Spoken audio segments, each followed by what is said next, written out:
একদিন প্রিয় নবী হজরত মোহাম্মদ সাল্লাল্লাহু আলাইহি ওয়াসাল্লাম তার প্রিয় কন্যা হজরত ফাতেমা রাজিয়াল্লাহু তাআলা আনহাকে ডেকে বললেন, হে ফাতেমা, এই মদিনায় এমন একজন কাঠুরিয়ার স্ত্রী আছে যে এমন একটি আমল করে যার কারণে সে তোমার আগে জান্নাতে প্রবেশ করবে। নবীজির এই কথা শুনে হজরত ফাতেমা রাজিয়াল্লাহু তাআলা আনহা অবাক হয়ে বললেন, আব্বাজান, এটা কিভাবে সম্ভব? আমি তো জান্নাতের সকল মহিলাদের সর্দারিনী, কোনো সাধারণ নারী কিভাবে আমার পূর্বে জান্নাতে প্রবেশ করবে? আব্বাজান, দয়া করে সেই কাঠুরিয়ার স্ত্রীর ঠিকানা আমাকে বলুন, আমি নিজে গিয়ে দেখতে চাই সে কি এমন আমল করে। নবী করিম সাল্লাল্লাহু আলাইহি ওয়াসাল্লাম তখন বললেন, ফাতেমা, আজকে তুমি বাড়ি ফিরে যাও, কিছুদিন পরে আমি তোমাকে ডেকে সেই কাঠুরিয়ার স্ত্রীর ঠিকানা বলে দেব। নবীজির কথা মেনে হজরত ফাতেমা বাড়ি ফিরে গেলেন এবং অধীর আগ্রহে সেই দিনের অপেক্ষা করতে লাগলেন। কিছুদিন পরে হজরত ফাতেমা রাজিয়াল্লাহু তাআলা আনহা অসুস্থ হয়ে পড়লেন। একদিকে অসুস্থতা, অন্যদিকে টানা ৩ দিন ধরে তার ঘরে কোনো খাবার নেই। অনাহার ও রোগের কারণে তিনি অত্যন্ত দুর্বল হয়ে পড়লেন। শেরে খোদা হজরত আলী রাজিয়াল্লাহু তাআলা আনহুর কাছেও সেই মুহূর্তে কোনো অর্থ ছিল না যা দিয়ে খাবার কেনা যেত। ৩ দিন অতিবাহিত হওয়ার পর হজরত ফাতেমা রাজিয়াল্লাহু তাআলা আনহা স্বামী হজরত আলীর হাতে একটি কাপড় তুলে দিয়ে বললেন, হে আমার প্রিয় স্বামী, আপনার মনে আছে নিশ্চয়ই আমাদের বিয়ের সময় আব্বাজান এই কাপড়টি আমাকে হাদিয়া স্বরূপ দিয়েছিলেন। এটি অত্যন্ত বরকতময় একটি কাপড়। আমার মন চাইছে না এটি বিক্রি করতে, কিন্তু ৩ দিন ধরে ঘরে কোনো খাবার নেই। আপনি এটি বাজারে বিক্রি করে সেই অর্থ দিয়ে কিছু খাবার কিনে আনুন। হজরত আলী রাজিয়াল্লাহু তাআলা আনহু কাপড়টি নিয়ে বাজারে গেলেন, কিন্তু কাপড়টি অত্যন্ত পুরনো হওয়ায় কেউ কিনতে আগ্রহী হল না। হজরত আলী মনে মনে অত্যন্ত নিরাশ হলেন এবং আল্লাহর দরবারে ফরিয়াদ করলেন, হে রাব্বুল আলামিন, নবীজির কলিজার টুকরো হজরত ফাতেমা এবং আমার সন্তান হাসান হোসাইন ৩ দিন ধরে না খেয়ে আছে। আজও যদি এই কাপড় বিক্রি করতে না পারি, তাহলে আজও তাদের না খেয়ে থাকতে হবে। আপনি একজন ক্রেতার ব্যবস্থা করে দিন। আল্লাহ রাব্বুল আলামিন তার দোয়া কবুল করলেন। একজন ক্রেতা এসে বললেন, আলী, তুমি কি এই কাপড়টি বিক্রি করতে চাও? হজরত আলী বললেন, হ্যাঁ। ক্রেতা জিজ্ঞেস করলেন, কত দিরহাম চাও? হজরত আলী নিজে থেকে কোনো দাম না চেয়ে বললেন, আপনার যা মর্জি তাই দিন। তখন সেই ক্রেতা বললেন, আমি ৬ দিরহাম দিয়ে এটি কিনতে চাই। হজরত আলী খুশি মনে রাজি হলেন এবং কাপড়টি বিক্রি হল। ৬ দিরহাম নিয়ে হজরত আলী খাবার কিনতে যাচ্ছিলেন। এমন সময় এক ফকির তার কাছে এসে বলল, হে আল্লাহর বান্দা, আমি কয়েকদিন ধরে না খেয়ে আছি, শরীরে চলার শক্তি নেই, আল্লাহর ওয়াস্তে আমাকে কিছু দান করুন। হজরত আলী মনে মনে ভাবলেন, একদিকে ৩ দিন ধরে না খাওয়া স্ত্রী ও সন্তান, অন্যদিকে অসহায় এই ফকির, তিনি কি করবেন? দীর্ঘ দ্বিধার পর তিনি সিদ্ধান্ত নিলেন, আল্লাহই তার সর্বোত্তম অভিভাবক। তিনি সেই ৬ দিরহামের সবটুকু সেই ফকিরকে দান করে দিলেন এবং চিন্তিত মনে সামনে এগিয়ে চললেন। এরপর আল্লাহর অপূর্ব কুদরতে এক ব্যক্তি একটি সুন্দর লাল ঘোড়া নিয়ে হজরত আলীর কাছে এলেন এবং বললেন, হে শেরে খোদা আলী, আপনি কি এই ঘোড়াটি কিনতে চান? আপনার হাতে অর্থ না থাকলেও সমস্যা নেই, আমি বাকিতে বিক্রি করব। ব্যবসা করে লাভ হলে আমার মূল্য পরিশোধ করবেন। হজরত আলী রাজি হলেন এবং ১০০ দিরহামের বিনিময়ে ঘোড়াটি কিনে নিলেন। এরপর তিনি সেই ঘোড়া নিয়ে বাজারে গেলে আরেক ব্যক্তি এসে ১৬০ দিরহামে ঘোড়াটি বিক্রি করলেন। প্রথম বিক্রেতাকে ১০০ দিরহাম পরিশোধের পরও হজরত আলীর কাছে রইল ৬০ দিরহাম।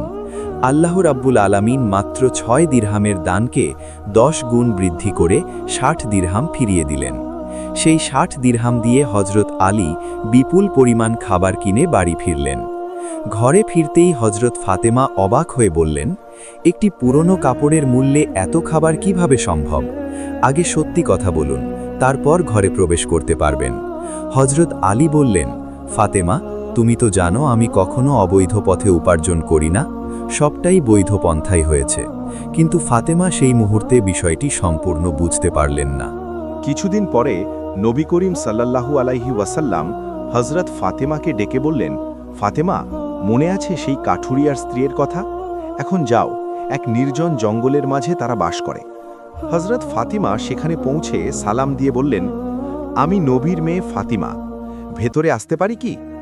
ভেতর থেকে কাঠুরিয়ার স্ত্রী উত্তর দিলেন, হে আল্লাহর নবীর মেয়ে, আপনার আগমনে আমি পরম সৌভাগ্যবান, কিন্তু আমি আমার স্বামীর অনুমতি ছাড়া কাউকে ঘরে প্রবেশ করতে দিতে পারি না। আগামীকাল আসুন, স্বামীর অনুমতি নিয়ে রাখব।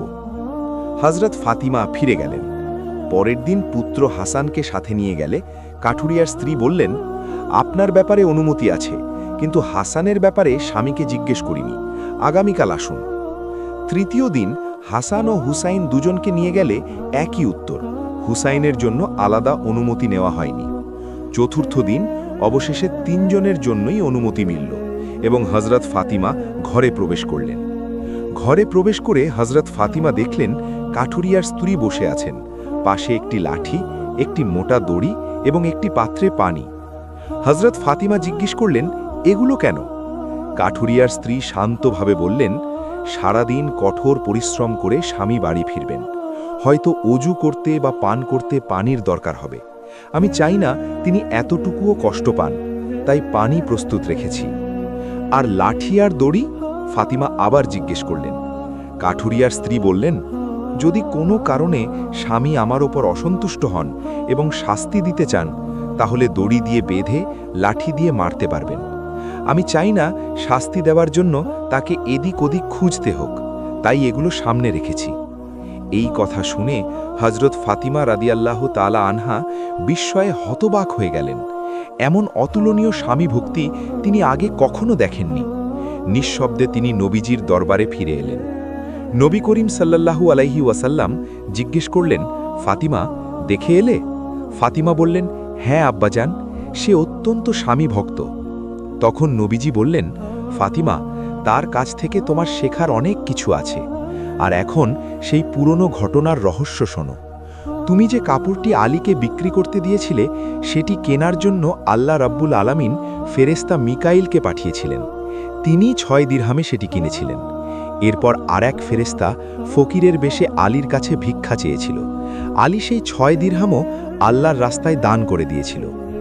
এরপর ফেরেশতা জিব্রাইল ঘোড়া নিয়ে এলেন এবং ফেরেশতা ইসরাফিল সেটি 160 দিরহামে কিনলেন। আল্লাহ 6 দিরহামকে 10 গুণ করে 60 দিরহাম ফিরিয়ে দিলেন। কিন্তু ফাতিমা, তুমি যখন আলী বিপুল খাবার নিয়ে ফিরে এলো, তুমি তাকে সন্দেহ করেছিলে এবং ঘরে ঢুকতে দাওনি। তুমি জানতে আলী কখনো অন্যায় পথে উপার্জন করে না, তবু তুমি তাকে কষ্ট দিলে। নবীজি আরও বললেন, সেই পুরনো কাপড়টি আল্লাহ জান্নাতে সংরক্ষণ করে রেখেছেন এবং সেই লাল ঘোড়াটিও জান্নাতে রয়েছে। কিয়ামতের দিন তুমি সেই ঘোড়ার ওপরে আরোহণ করে জান্নাতে প্রবেশ করবে, আর সেই ঘোড়ার লাগাম ধরে থাকবে ওই কাঠুরিয়ার স্ত্রী, এবং লাগাম ধরে থাকার কারণেই সে তোমার আগে জান্নাতে প্রবেশ করবে। এই মহান ঘটনাটি আমাদের শেখায়, একজন স্ত্রীর স্বামীর প্রতি আন্তরিক আনুগত্য, বিশ্বাস ও সেবা কতটা উচ্চ মর্যাদার আমল। কাঠুরিয়ার স্ত্রী ধন সম্পদে নয়, বরং অতুলনীয় স্বামীভক্তি ও আনুগত্যের গুণে জান্নাতে এমন সুমহান স্থান লাভ করেছিলেন, যা সকলের জন্য অনুকরণীয়।